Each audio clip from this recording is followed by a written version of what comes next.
if any of you want to get on our CLASSICOPIA email list so you can hear about all the concerts, we do have a little folder over here.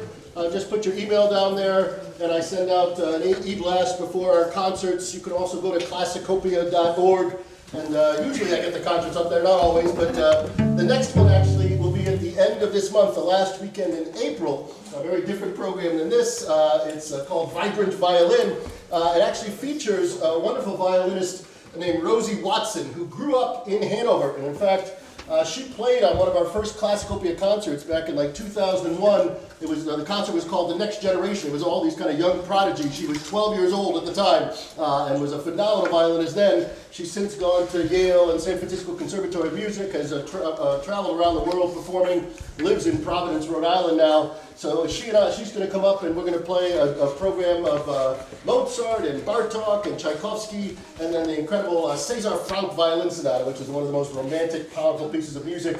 There'll be a few different venues in that last weekend, including one house concert at Rosie's mom's place. She still lives here in Etna, New Hampshire, so she always does a house concert. So again, you can check out classicopia.org, or if you get on our email list, I'll let you know about that. And then a month later in May, for Memorial Day weekend, I know it's not the best weekend, but I have coming back with me the wonderful brother and sister team of Francis and Emmanuel Borowski, who live in Baltimore with me. And we'll do a program called Musical Mothers. It's all piano trios by women composers, and some of this music is going to be just outstanding, sadly not known as well as it should be. So join us in the various places. We might be back here. I can't remember what we're doing then, but we almost every month we sort of have a different program. And then we're really excited this year that we have restarted our CLASSICOPIA Summer Music Camp, which in fact Henry's daughters went to way back in the early 2000s, Natalie and Hannah. Well, we used to run it over at Kimball Union Academy. It was an overnight camp, and there were 3 weeks of it, and it was just crazy. But I left this area in 2009, and it was just too hard to continue. But last year, because of Elizabeth Borowski, the sister who lives up here, she's a wonderful pianist, we were able to restart it. Now we have a day camp that takes place in Lebanon, and this year from August 14th to 19th includes string players, singers, pianists, age 8 to 18, and there's some just wonderful young talent. Seeing them play chamber music together, it's really exciting. Okay, so we are on to our second half, and we're mostly going to focus on the wonderful Astor Piazzolla. But before we get there, I mentioned that the tango music spread so quickly, sort of like a pandemic, across the ocean. And there were many people who were a little frightened by this music, similar to how they were scared of ragtime and rock and roll and rap music here. This was sort of a very provocative, sensual music, and it was really big in Paris in the years before World War I. And we actually have a wonderful address from the Archbishop of Paris, January 1st, 1914, where he threatened excommunication to anybody who succumbed to the tango. He said, "We condemn this dance of foreign origin known as the tango, which by its lascivious nature offends our morality. Christians ought not in conscience take part in it. Confessors must, in the administration of the sacrament of penance, enforce these orders."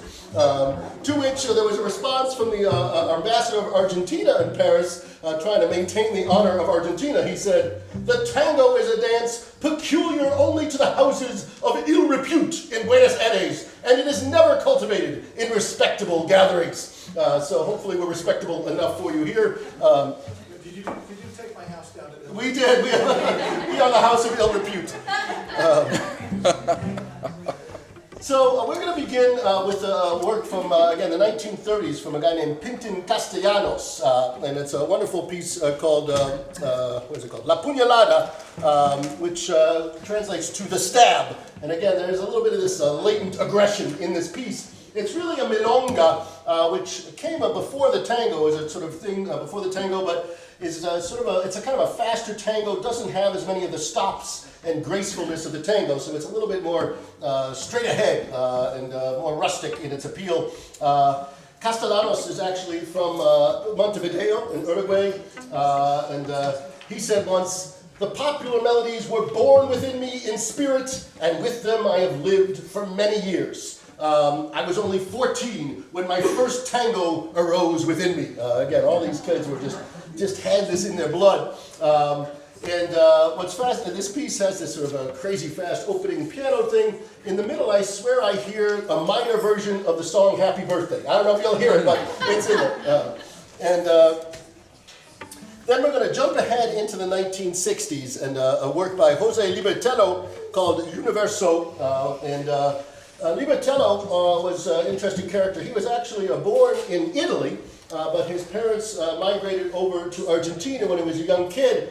He wrote about how he grew up in this idyllic environment. He said, "My childhood in the Villa Lugano was so peaceful until I saw a man playing the bandoneon near my home.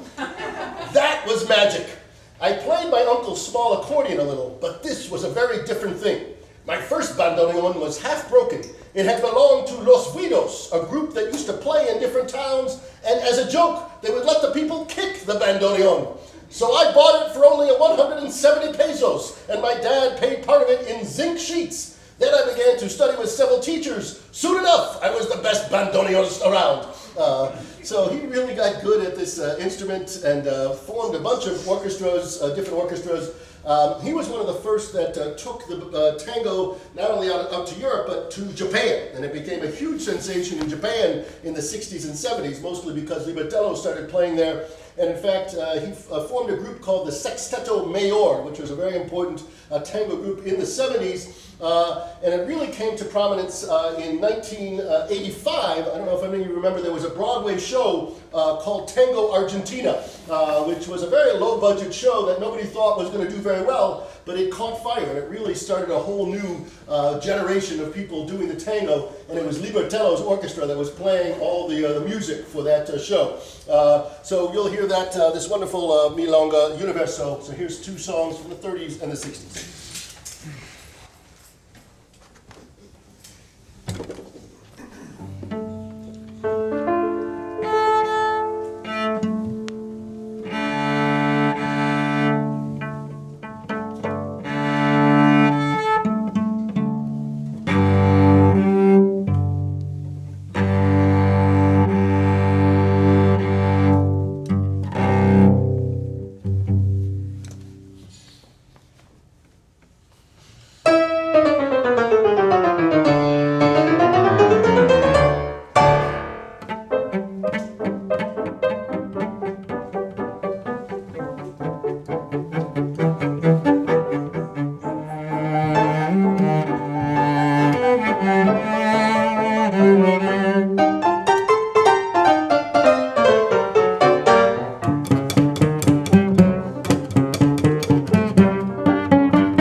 All right, so we had arrived at the wonderful Astor Piazzolla, who much like Gershwin did for jazz, sort of bringing jazz into the concert hall, Piazzolla really did that with tango, sort of moving it into taking that music. Piazzolla actually always said, had a famous quote, he said, "For me, tango was always for the ear rather than the feet."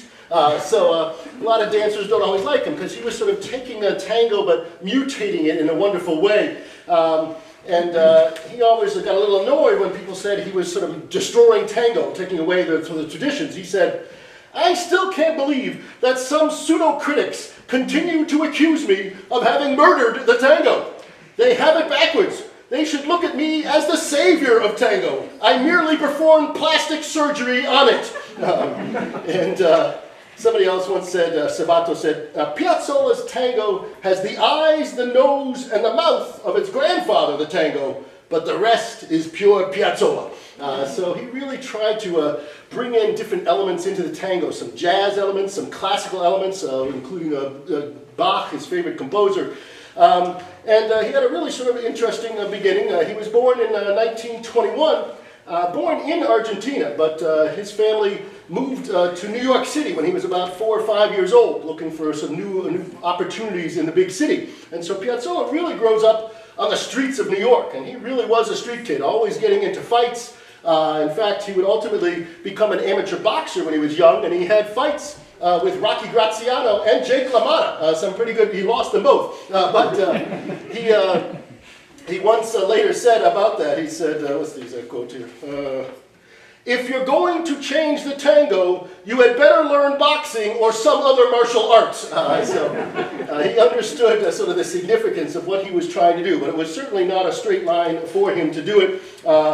His first introduction to tango came when he was 8 years old, and he described it, a very funny writer. He said, "My first bandoneon was a gift from my father when I was 8 years old. He brought it covered in a box, and I was very happy because I thought it was the roller skates I had asked for so many times. It was a letdown because instead of a pair of skates, I found an artifact I had never seen before in my life. Dad set it down, put it on my legs, and said to me, 'Astor, this is the instrument of tango. I want you to learn it.' My first reaction was anger. Tango was that music that he listened to almost every night after coming home from work, and I didn't like it."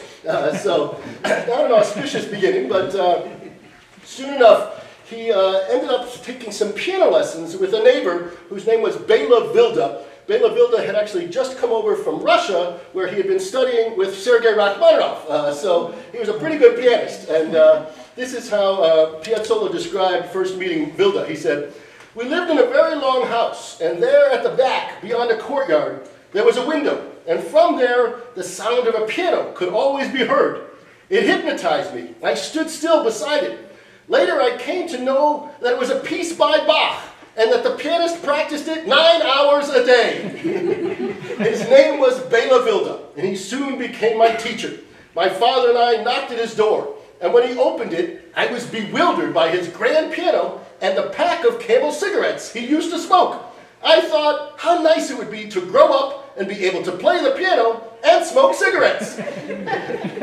Mom, we didn't have any money, but Mom worked as a manicurist, and she agreed to care for his hands in exchange for lessons, and twice a week she would bring him a dish of gnocchi or ravioli. My teacher really loved pasta, so kind of a great way to introduce him. But Vilda taught him about the well-tempered clavier and the wonderful preludes and fugues of Bach. He learned them on the piano, and then he went to that crazy artifact that bandoneon he had, and he said, I wonder if I could play these on the bandoneon. And he started learning Bach fugues on the bandoneon, which is not easy to do.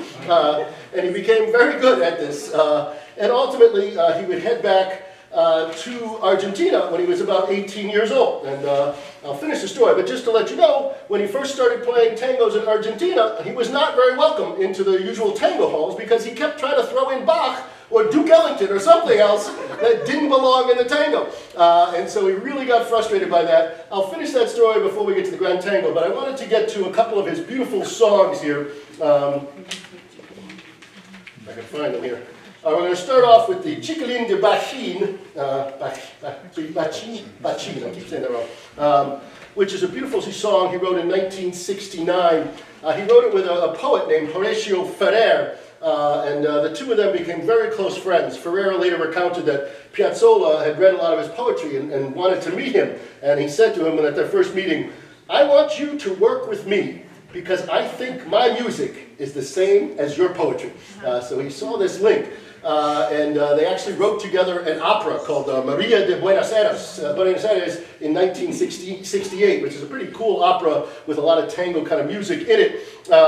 But this was a song they wrote soon afterwards, and it was based upon a restaurant, Bachin, in Buenos Aires. And Chiquilin is kind of a street urchin, kind of a poor boy trying to sell something to make money. And they sort of remembered being at this restaurant and watching this young boy, who actually, his name was Pablo Gonzalez. They later found him and they played this song for him, and he sort of felt very great that it was written about him. But it's really a song about how we sometimes try to look away from poverty and really don't want to get involved in it. And some of the words are quite beautiful. It goes like this. At night, dirty-faced little angel in blue jeans, he sells roses at the tables in Bachin's diner. If the moon shines on the grill, he eats the moon and the bread of soot. In his sadness each day, he doesn't want to wake up.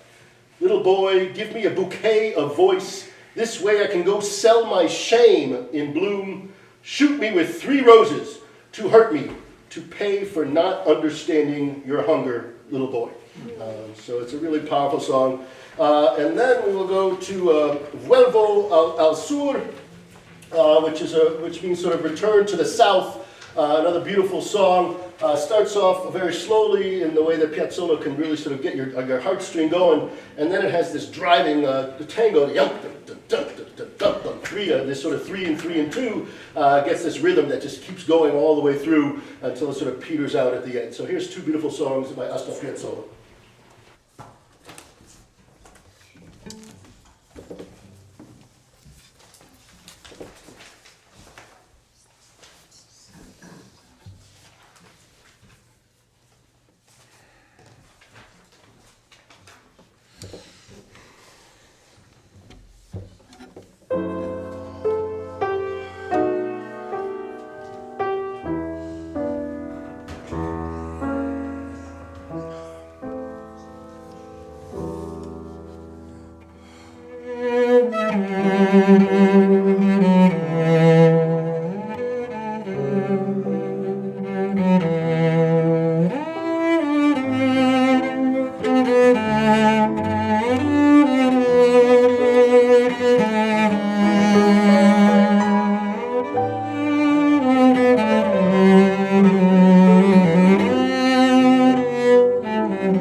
Up on Piazzolla's story. So after he got sort of discouraged by his attempts to play the tango in the tango clubs, he decided he was going to just give up on the tango and just be a classical composer. And so he started writing sonatas and symphonies. And in 1953, he actually came out with the Buenos Aires Symphony, which is a really fascinating symphony. But at the time when it was premiered, it caused a riot because he used in the orchestra 2 bandoneons. And bandoneon was considered a low-class instrument that should not be in a symphony orchestra. And so all the elitist people in the classical world just said, this is terrible, and they started fighting about how bandoneon can't be in an orchestra. Piazzolla got so frustrated, but fortunately, that piece won him an award, and he was able to go study in Paris with Nadia Boulanger, one of the great pedagogues of her time, who taught Stravinsky and Aaron Copland and so many wonderful composers. He went to the Fontainebleau school where she was in the early 50s, and he described his first meeting with this wonderful woman. He said, "When I first met Boulanger, I showed her my kilos of symphonies and sonatas that I had written. She read through them and then came out with a horrible sentence. They're very well written." And she stopped with a big period round like a soccer ball. After a long while she said, "In this one, you sound like Stravinsky. Here you're like Bartók, here you're like Ravel, but you know what happens? I can't find Piazzolla in any of these." So she began to investigate my private life, what I did and did not play, if I was single, married, living with someone. She was like an FBI agent. And I was very ashamed to tell her that I was a tango musician. So I said, "I play in a nightclub." I didn't want to say cabaret. And she answered, "Nightclub, mais oui, but that is a cabaret, isn't it?" "Yes," I answered. Then I thought I would have to hit this woman in the head with a radio. It was not easy to lie to her. She kept asking, "You say that you are not a pianist. What instruments do you play then?"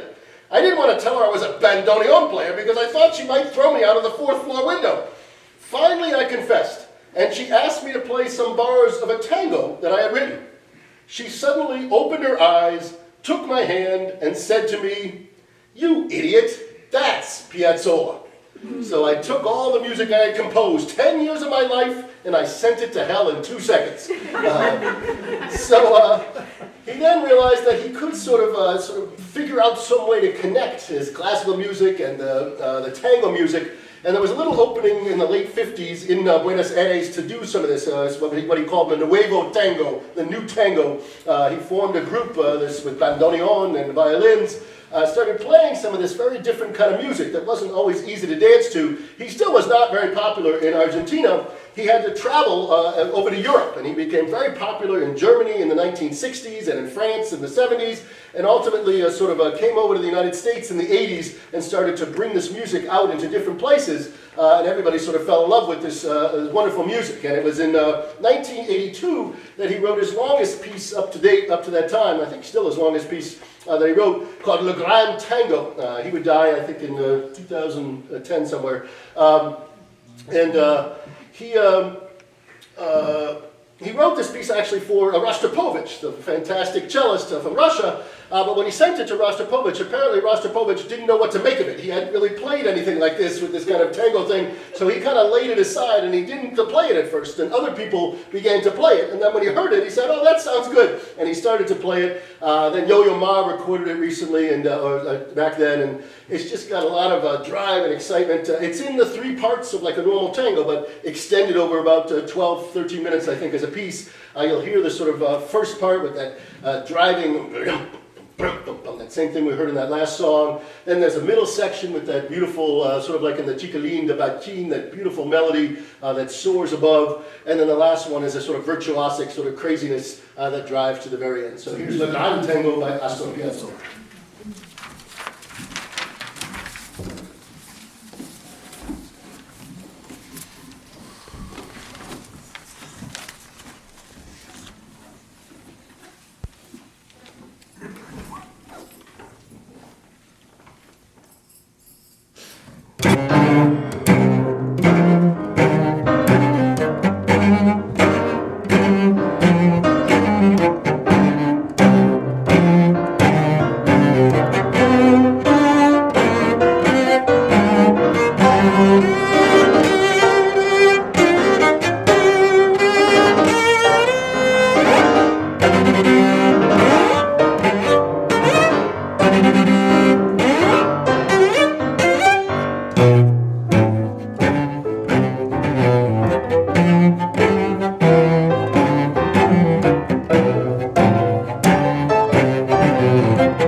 Thank you.